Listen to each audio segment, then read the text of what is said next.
It is the longest river on earth, the greatest river in Africa, crossing nearly half the continent. It is born of two rivers, the White Nile, which rises near Lake Victoria and heads north through Uganda, and the Blue Nile, which descends from the highlands of Ethiopia.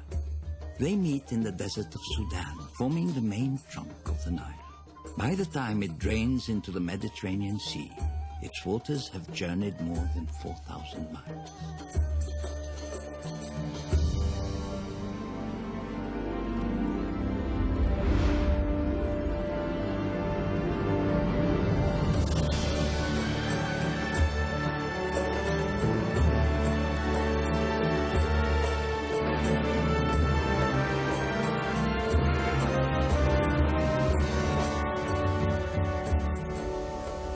To the outside world, the source of the great river was an enduring mystery.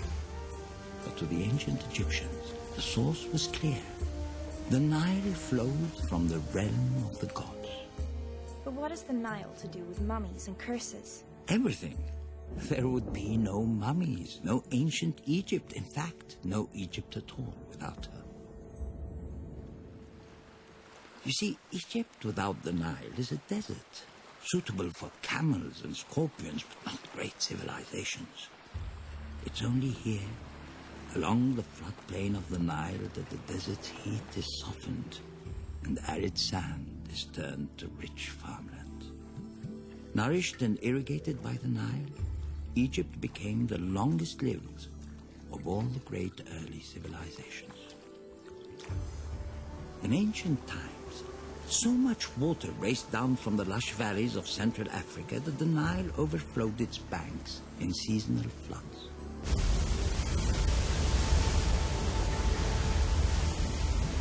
Mineral-rich silk was carried toward the desert of Egypt from lands upstream where wildlife flourished.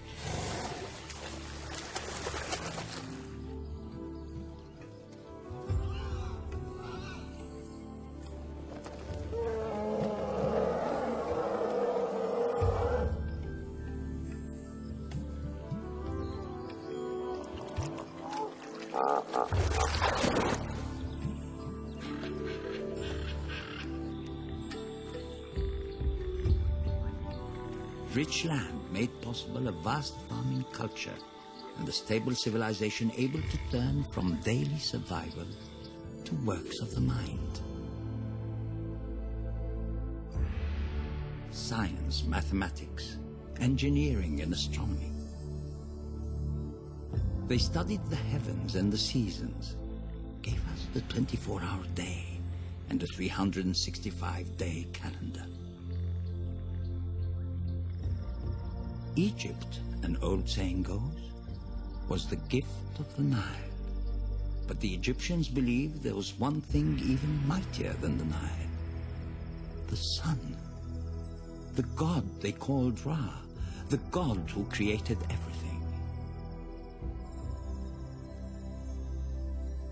Each morning, with its rising, the sun god would be born. Each night, in setting, he would die. But the next morning he would rise again, never failing. He was eternal.